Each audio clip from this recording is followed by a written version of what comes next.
askreddit. Serious, what's your story of seeing somebody's mental state degrade? Watched my dad join a cult. Get diagnosed with cancer. Get dumped by the cult and die alone. It was horrible. One of his friends used the word sick as in ill, and that really made so many of his choices clear. He was dying. He felt like shit.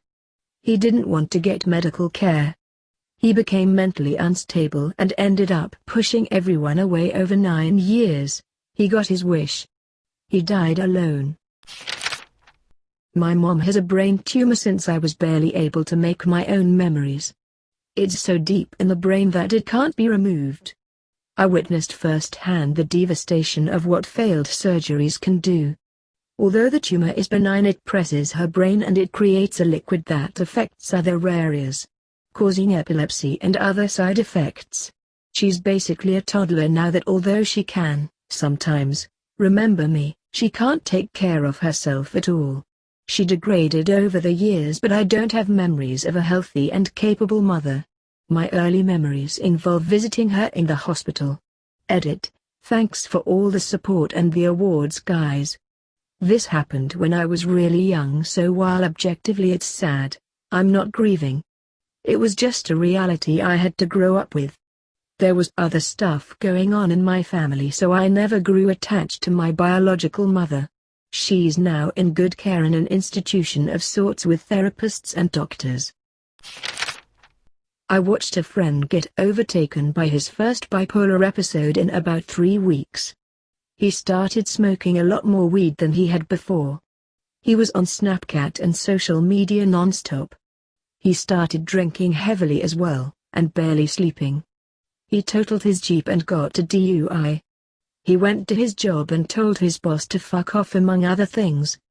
He was fired. He started getting angry very easily. During this time I spoke to his mom to let her know what was going on, but she was in denial still. The drinking and mania continued for another week. He went golfing with some friends, and as they were driving home, he lost it and started ripping his clothes off and tried to jump out of the car. They pulled over and he was screaming for someone to come and kill him. They calmed him down enough to get to the hospital, where he stayed for a few days. This all happened in 3 weeks. He's better now, which is really good to see. I'm bipolar, can relate. My cycles are much slower. I usually have 3-month manias and 3-month depressions. The manias are great, to be honest. I have a euphoric feeling of loving myself and so much energy I can bounce off the walls. The depressions though are so dark, so much raw emotional pain. Every waking minute is used thinking of the most effective way to end myself. I always know when the lows are coming because I have a week-long migraine during the switch. Brains are fascinating, aren't they? Anyway, I'm on some pretty good meds now, so those days are past, I hope. My mother had cancer, and at the very end, maybe the last 2 weeks, there was a very rapid deterioration of her mental state. At first she'd say something a little off, like she had a couple of seizures, and I think she heard something about a Mediterranean cruise on TV, so she suddenly said, "I have the Mediterranean shakes, it goes like this," and she kinda moved her arms in a shimmy. After a few seconds she went, "Jesus, I'm losing my marbles," and we all, me, her, my sister, and my father, had kind of a sad laugh together. Little things like that went on for like a week, then she started talking to people and commenting on things that weren't there. But she knew her mind was playing tricks on her. I remember my uncle, her brother, came up from Florida to say goodbye, and it took her a few minutes to realize she wasn't imagining him. She died a few days later. Those were 2 very hard weeks for 15-year-old me, especially because on her 49th birthday just 5 weeks prior she seemed perfectly healthy. I of course knew she had cancer, but it seemed like she would pull through. Man, I haven't thought about that in a while. That was hard to write. My mom deteriorated pretty quickly at the end too, metastatic. Everywhere cancer, really. She would trail off in stories she'd told many times because she couldn't remember anymore, or forget words in the middle of a sentence. It seemed like she was aware of it sometimes, but not at others. She got very scared of things she couldn't put into words, and started talking about seeing her mum, who died almost 30 years ago, in our house. 2 days before she died she was asking my aunt what she was having for dinner, and the next day she stopped communicating. The last thing I heard her say was "I don't know" when I asked her where she was hurting, and she died the next morning. My mom was a very talkative person, so hearing her get quiet was the biggest sign in some ways. She was 63. My aunt had cancer and rapidly deteriorated in a 2-week span. My extended family was very close. I'm incredibly lucky, and we all camped out at my grandparents' house during those 2 weeks, because my grandma had hospice set up in her master bedroom for my aunt. I'll never forget my aunt crying out to her brother who passed 20 years prior, and talking to God, and everything in between. I can't remember exactly what, but she said some fun why things too, that her brothers would smirk about when they caught each other's eyes as she spoke. I actually was the only one with her when she finally started to pass. Talk about traumatic. I screamed for my grandma and my entire family came running into the room. My mother had brain cancer. She could hardly speak in the last year of her life due to aphasia. Earlier on she had a lot of hallucinations. She would insist that her grandfather, who had passed away before I was even born, was downstairs. Every day she was absolutely certain we were going on a trip to Seattle to see her doctor. My dad and I had to convince her that we weren't going anywhere. Cancer is bad enough. Watching it take a loved one's mind in addition to their body is an experience I wouldn't wish on anyone. Wow. This whole thread has reminded so much of my own situation, and I send virtual hugs to all of you. My mom had cancer. Started as lung, went everywhere. In her last few weeks she would forget things, get confused, hallucinate, and was terrified. She was a nurse who at one time specialized in hospice care and knew exactly what was happening to her, and what was in store. When it hit her brain, everything went to shit. She rewrote her will and made me the villain. I quit my job to do hospice for her, and moved in with her and left my fiancé at home alone during this time, and she wrote letters to be opened after her death that were pages long, explaining how I was nothing like she wanted me to be, and how I was a horrible, selfish brat that deserved nothing. She sent letters and emails to family members saying the same things about me, to the point that years later no one has contacted me or will respond when I reach out because they believed her muddled accusations. I once watched her try to put a lighter in her mouth and light it with a cigarette, and I covered my mouth to stifle a giggle. It was very cute, albeit sad to see, and she had a moment of clarity and looked so defeated and disgusted. The fact that she knew exactly why her mind was going and had no way of stopping it was absolutely heart-wrenching. In only 5 months this woman went from the smartest person I've ever known to sometimes forgetting my name. She died the day after Mother's Day, and I gave her a card and she didn't know why she was getting one. I could go on, but this is long enough and opening the heartache that I've tried to forget. But my heart absolutely goes out to all of you that experienced similar situations. In a way, we're all siblings of trauma, and I love you all. So I am a nurse in an assisted living facility. Most people there have dementia. Of course, I have plenty of stories of sundowners, or hospice patients. However, this person just stuck with me when I was an aide at a local hospital. There was a woman who came into a MTSURG unit. She was middle-aged, so not old. I don't remember why she was on our unit, but I remember it had something to do with a car accident, but she was so smart. She had 2 doctorate degrees and enriched many lives at a local college. I just remember being in awe of the conversations I would have with her when I had the time. She was there for a long time. I remember saying goodbye to her at the end of the shift and her commenting that she was going to a rehab facility. A few months go by and she came back. I remember seeing her name and being excited to see her.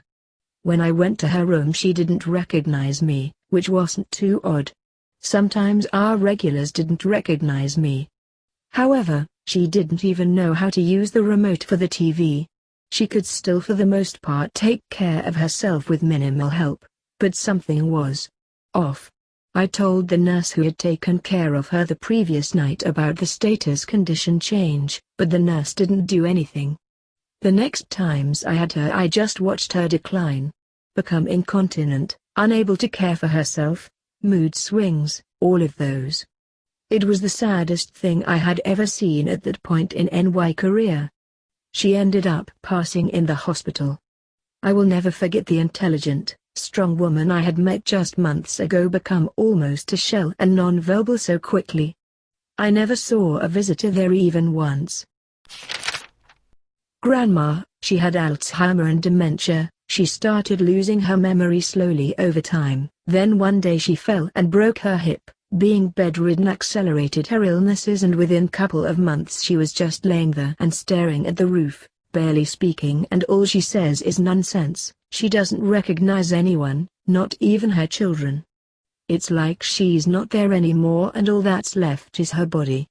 The sad part is that she's been like that for years, dead but not really dead, that we can't even mourn her, probably because all the sadness and tears were shed while her body still lies on her bed.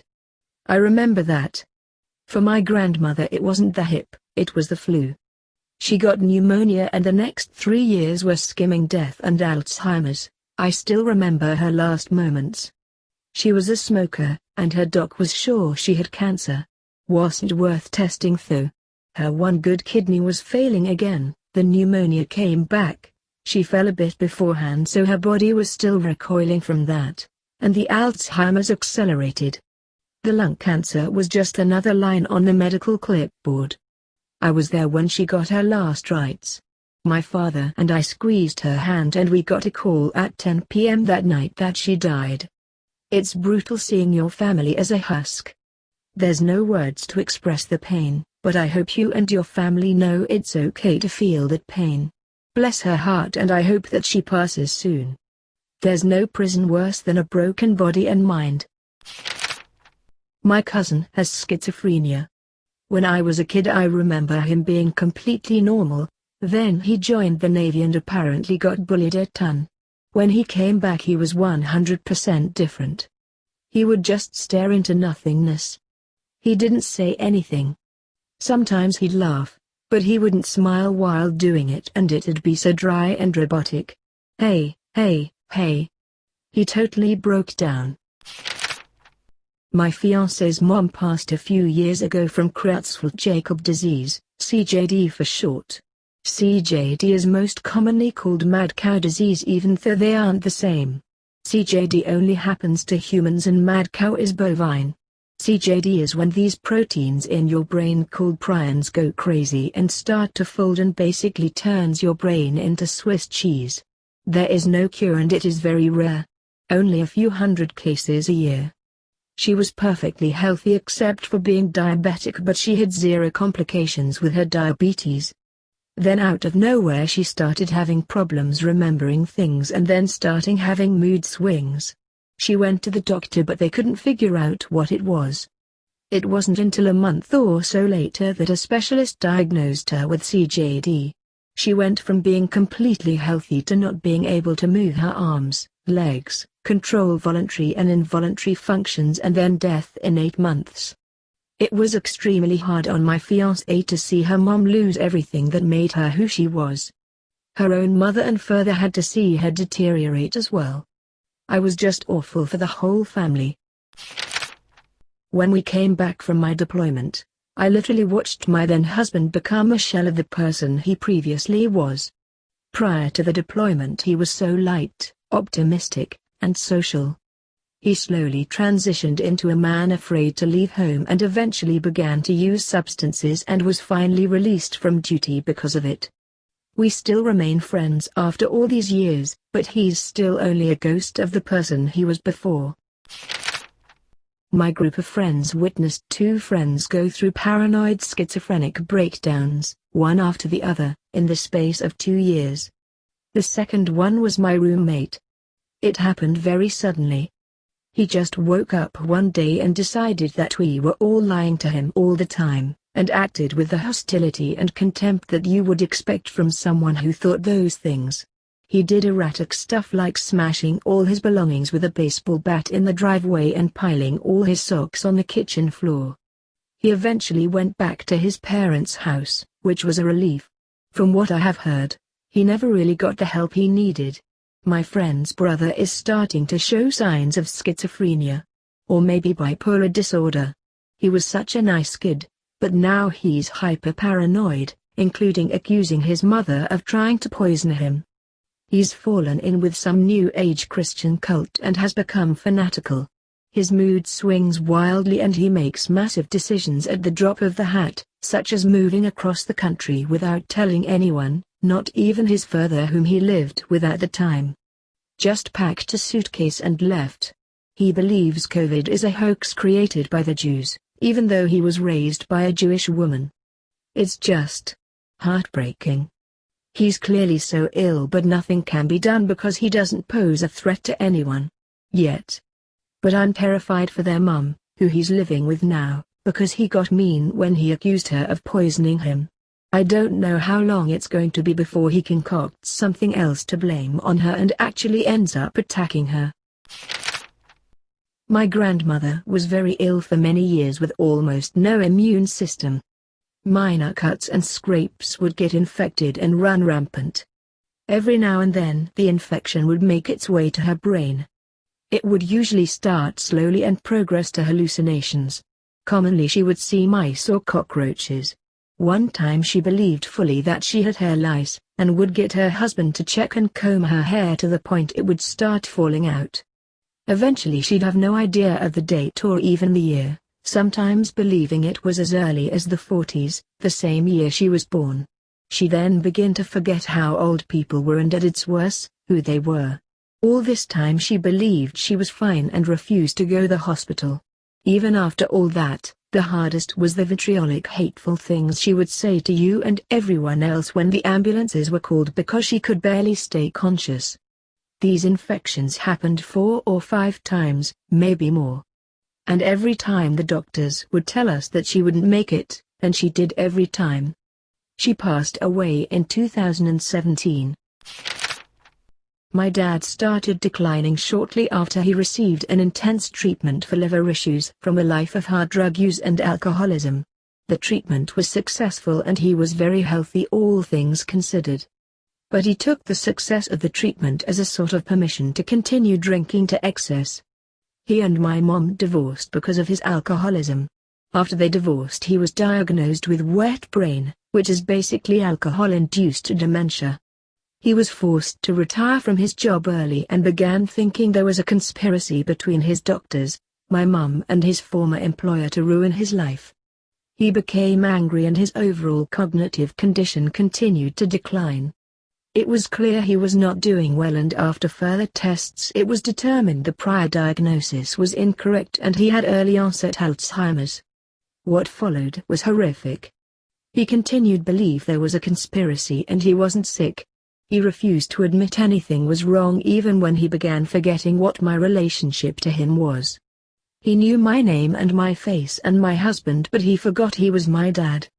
He was an amazing musician and towards the end he couldn't play, which was super awful and heartbreaking. Eventually we tried to move him into a care home. After he got sick he moved back with my mum on their property, but it was difficult because of his relatively young age. There were issues with his medicine and he became very aggressive, which made it even harder to find somewhere. The big turning point was when my mom left to go grocery shopping one night, and when she returned he was gone. He was very fit and managed to walk a few miles before he tripped and fell, and someone literally found him in a ditch on the side of the road. That person called an ambulance and we located him in the local hospital. Before that incident he knew my name and my husband's name. He could talk in short, repeated sentences. He never got to go home after that night, and the only facility that would provide care was in a large city 45 minutes away. It wasn't the nicest place either, and is one of the only places that will take difficult patients. My dad wasn't difficult. But he was strong, and tall. So he was heavily medicated, which I suspect had to do with an accelerated decline. He couldn't say much more than one sentence or a "yeah" or "take me home." It was so heartbreaking. He died in that place on Christmas Eve. I am sure this is buried by now, but this was cathartic. Thank you to anyone who has read this far. Watching him decline was the absolute worst, and I would never wish that on my worst enemy. I miss him so much.